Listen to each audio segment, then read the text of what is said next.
கிழக்கு நியூஸ் நேயர்களுக்கு வணக்கம். நேற்று ஐபிஎல் போட்டியில் ஒரு சுவாரஸ்யமான சம்பவம் நடந்தது.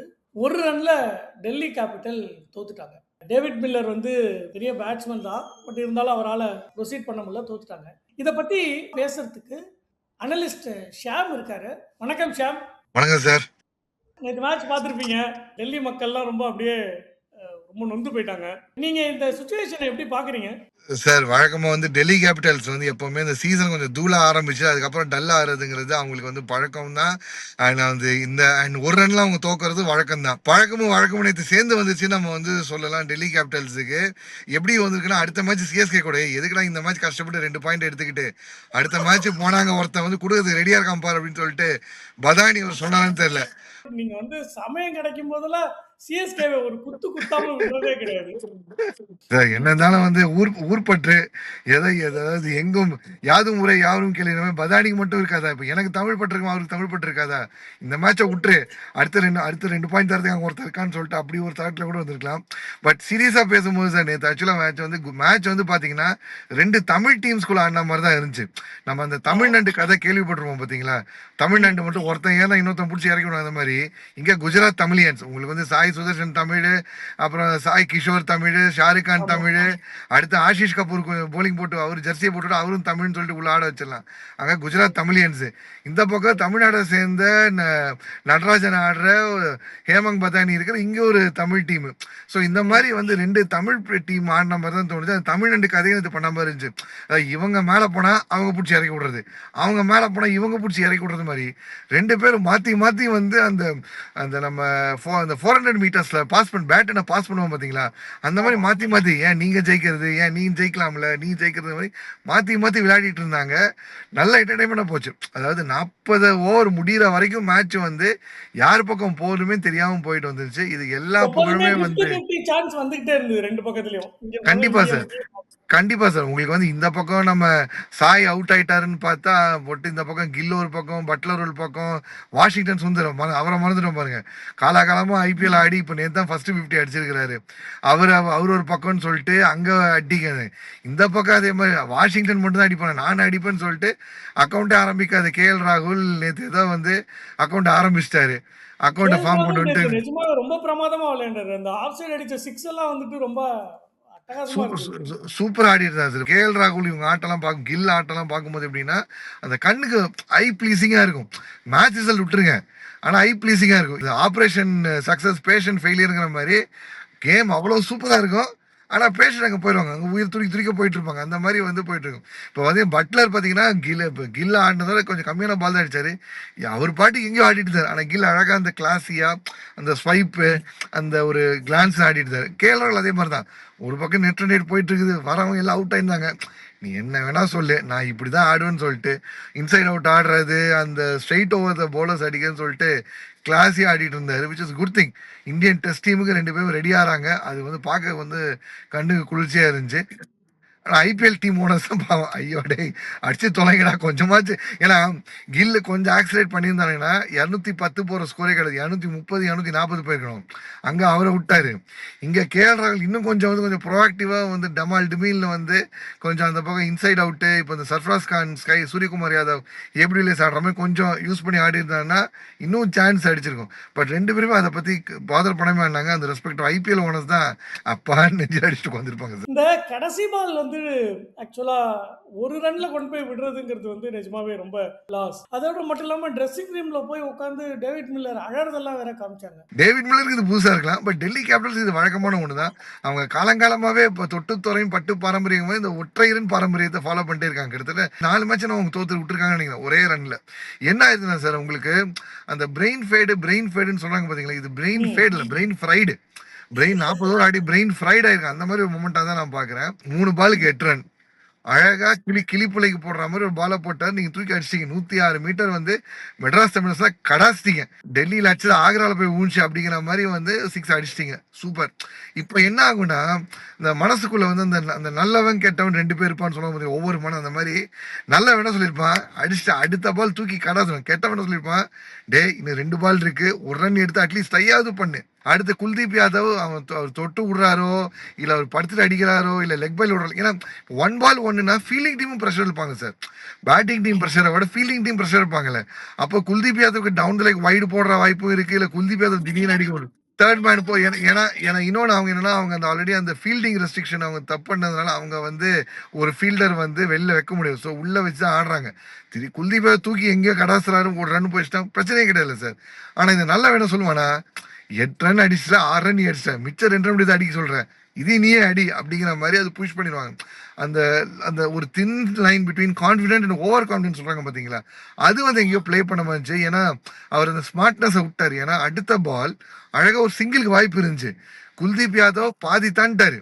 அந்த பிச்சில் 20 யார்ட் பிச்சில் 11 யார்டு தாண்டி 12வது யார்டை நோக்கி போய் கொண்டிருக்கு. அதுக்கப்புறம் வேணாம் நானே பார்த்துன்னு சொல்லும் போதுல என்ன இருக்குன்னா ஏறுகோடு நாங்க வந்து கபடியில சொல்ற மாதிரி ஏறுகோடு தொட்டு வெளில விட்டாரு. எக்ஸாக்ட்லி தொட்டு இன்னும் கொஞ்சம் தூரம் போயிட்டு ஹாய் மில்லர் தொட்டே வந்துருப்பாப்ல. அந்த மாதிரி வந்து தாண்டி போயிட்டாரு.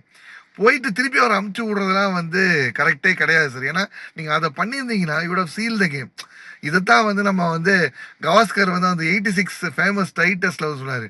ரவி சாஸ்திரிக்கு எனக்கு பட்டதெல்லாம் வந்து 6ஆ போனாலும் அந்த பால் அவர் தட்டி விட்டு போயிட்டாரு. ஏன்னா ஓகே நான் ஒரு ரிசல்ட் சீல் பண்ணிட்டேன். நான் அடுத்து 6 அடிக்க போய் நான் அவுட் ஆகி போய் ஒரு லாஸ்ட்ல வந்து என் பேர் எழுத வேணாம். அவ்வளவு சூப்பர் ஒரு சான்ஸ் இருக்கு. இப்போ இந்த மேட்ச் பாத்தீங்கன்னா சூப்பரா வந்தீங்கன்னா இங்க அடிக்கிறது உங்களுக்கு யார் இருக்காங்க? ஸ்டப்ஸ் இருக்கிறாரு, மில்லர் இருக்கிறாரு, ரிஸ்வி இருக்கிறாரு, பேட்டிங் அங்க இருக்கிறாங்க. அங்க உங்களுக்கு வந்து யாரு உங்களுக்கு பட்லரும் பிலிப்ஸ் ஒருத்தர் தான். இன்னொரு பவர் ஹிட்டர் கிடையாது. 3 பவர் ஹிட்டர் இறக்கணும். அங்க 2 பேர் தான் பவர் ஹிட்டர் இருக்காங்க. சாய் சோஷனோ கில்லாம் வந்து 6 பால் 6 ரன் அழகா கிளாஸி ஆட்டு வந்துருவாங்க இந்த சூப்பர் ஓவர்ல. அந்த மாதிரி அட்வான்டேஜ் உங்களுக்கு தான் நல்லா இருக்கு, டிசிக்கு தான் இருக்கு. அது ஏன் அவர் வந்து யோசிக்கலன்னு தெரியல. அந்த ஸ்மார்ட்னஸ் தான் வந்து இட் மேக்ஸ் பிட்வீன். இப்போ அது பண்ணியிருந்தாங்க அட்லீஸ்ட் மில்லர் என்ன சொல்லியிருப்போம், பரவாயில்லப்பா மேட்ச் அந்த டையே போய் அவங்க சூப்பர்ல போய் தோத்தல சரி பரவாயில்ல மில்லர் போராண்டாம்பா அப்படின்னு சொல்லலாம். ஏன்னா he bought it to tie. இங்க அவுட் ரைட்டா வந்து விட்டா மாதிரி இருக்குல்ல உங்களுக்கு வந்து அதுதானே அந்த ஒரு ஹீரோல இருந்து வில்லனா ஜஸ்டாகி மாறிட்டாரு. இதுல வேற ஆங்கிள்லாம் வேற சொல்றாங்க. மில்லர் வந்து பெட்டிங்ல ஈடுபட்டாரா? இது வந்து சோசியல் மீடியால போற ரகளைகள்ல இதெல்லாம் ஒண்ணு. சார் இப்போ மில்லர் வந்து பெட்டிங்ல ஈடுபட்டாரா? மில்லரை மட்டும் சொல்லல யாரும். அந்த அம்பையரையும் சொல்றாங்க. அது வந்து 6க்கு பதிலா 4 குடுத்தது. இத நீங்க எப்படி பாக்குறீங்க ஷாம் இது? வழக்கமா வந்து இது வந்து மும்பை ஆடுற கேம் தான் எல்லாமே சொல்லுவாங்க.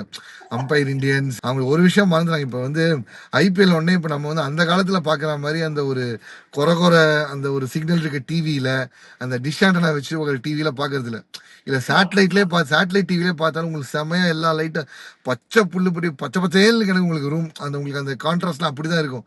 டிவியில கரெக்டா கான்ட்ராஸ்ட் செட் பண்ணி பாருங்க. இப்பெல்லாம் வந்து 1080 பிக்சல் குவாலிட்டியில இல்ல 2160 பிக்சல் குவாலிட்டியில கிறிஸ்டல் கிளியரா அதுல இன்னொரு ஆங்கிள் வேற வச்சு பார்க்கலாம். இப்போ உங்களுக்கு ஃபேவரட் பிளேயர் கேஎல் ராகுல்னா கேஎல் ராகுல் பேஸ் கேமரா அங்கிருந்து வரும். இப்போ உங்களுக்கு சுப்மன் கில் ஃபோக்கஸ் பண்ணிக்கலாம். அந்த மாதிரிலாம் வந்து உங்களுக்கு டெவலப்மெண்ட் வந்துருச்சு. இன்னமும் வந்து அம்பையர் காலை தூக்கிட்டாரு, கையை தூக்கிட்டாரு, காதுக்குள்ள கையை விட்டாரு, அதனால தப்பாயிருச்சு. இது இந்த படத்துல நிறைய பேர் பண்ணுவாங்க. இந்த படத்துல பச்சை கலர் போட்டா அவன் நல்லவன், சிவப்பு கலர் போட்டா வில்லன் அப்படிங்கிற மாதிரிலாம் வந்து இந்த குறியீடு காமிச்சுவாங்க. நீங்க குறியீட படத்துல பாருங்க, கிரிக்கெட் மேட்ச்ல பாக்குறது இப்படிதான் உங்களுக்கு புரியமானது. 240 பால்ஸ் ஆடுற ஒரு கேம்ல எந்த மொமெண்ட்ல நீ யாரை எங்க இப்படி ஃபிக்ஸ் பண்ண முடியும்? நீங்க ஃபிக்ஸ் பண்ணீங்கன்னு சொல்லலாம். இப்போ ஓகே ஒரு டெஸ்ட் மேட்ச்னு சொல்றீங்களா, ஓடிஏ சொன்னா அவ்வளவு லாங் பீரியட் ஓகே இந்த செஷன் நீங்க ஆடாதீங்க இப்படி போதீங்களா. இப்போ ஓகே ஒரு ஒரு ஒரு மேட்டர் ஆஃப் ஃபேக்ட் மில்லர் அடிக்கல, விப்ராசிக்கு அடிச்சு முடிச்சிருந்தாண்டா அப்ப என்ன சொல்லுவீங்க? விப்ராசிக்கம் அடிச்சாரு, சூப்பர் அடிச்சாரு, அவர் அடிச்சு முடிச்சிருந்தானே. இப்போ மில்லர் இப்போ நான் ஒண்ணு இல்ல லெட்ஸ் சே இப்போ நீங்களே என்ன டிசைட் பண்றோம், மில்லர் சென்னைக்கு வரீங்க, சென்னையை கில் பண்ணக்கூடாது, மில்லர் பண்ணக்கூடாதுன்னு சொல்லி மில்லர் நம்ம காசு கொடுத்துறோம். மில்லர் டொக்கு வச்சு ஆடுறாரு, எதிர்த்தாப்புல ஒரு விப்ராசிக்கம் போட்டு முடிச்சு நீங்க என்ன பண்ண முடியும்? அதுக்காக நாங்க வந்து அம்பையரை கை வச்சிட்டோம் அப்படின்னு சொல்றாங்க. சார் அம்பையர் கை வச்சது இப்போ நீங்க என்ன சொல்லி உங்களுக்கு அம்பையர் வைடு கொடுத்தாலே இப்போ வைட் கால் முதற்கொண்டு இப்போ டவுட் ஆகுது. வைட் கால் முதற்கொண்டு உங்களுக்கு வந்து டவுட். அதே இப்ப டிவி அம்பையருக்கு போயிடுறாங்க. எல்லா டிவி அம்பையர்ஸ் போயிடறாங்க. ஒரு அம்பையருக்கு 4 அம்பையர் மேல கொண்டு வந்துடுறாங்க. நீங்க நோ பால் போட்டாலோ வைடு போட்டாலோ ஏகப்பட்ட ஸ்க்ரூட்டனைசேஷன் உங்களுக்கு வருது. போலரோட லைனப் இப்போ இன்னும் செக் பண்ண போலர் செக் பண்றாரா இல்லையா, போலர் கையில ஆங்கிள் மாத்திர அது முதற்கொண்டு இப்போ செக் பண்ணலாம். அந்த மாதிரி இவ்வளவு தூரம் வந்தாச்சு.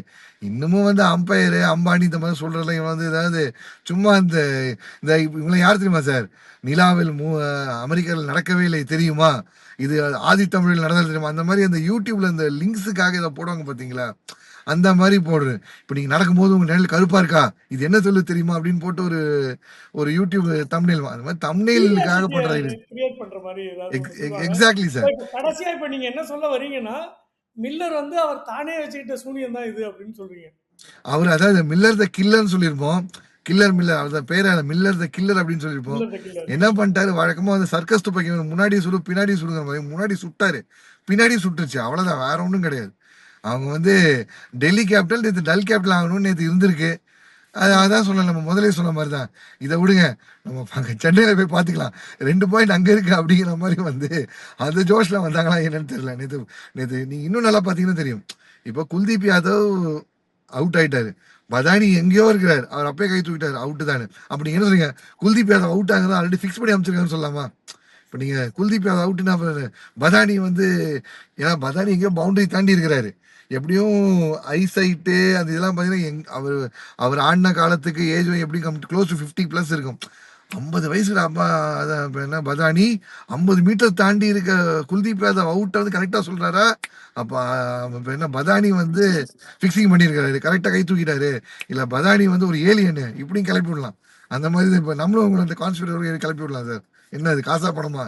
Thank you Shyam. இன்னொரு மேட்ச் ரிவ்யூலயும் அனாலிசிஸ்லயும் பார்ப்போம். தேங்க் நம்ம யூ. அடுத்து சென்னை வர்சஸ் டிசி முடிச்சு நம்ம பார்ப்போம்.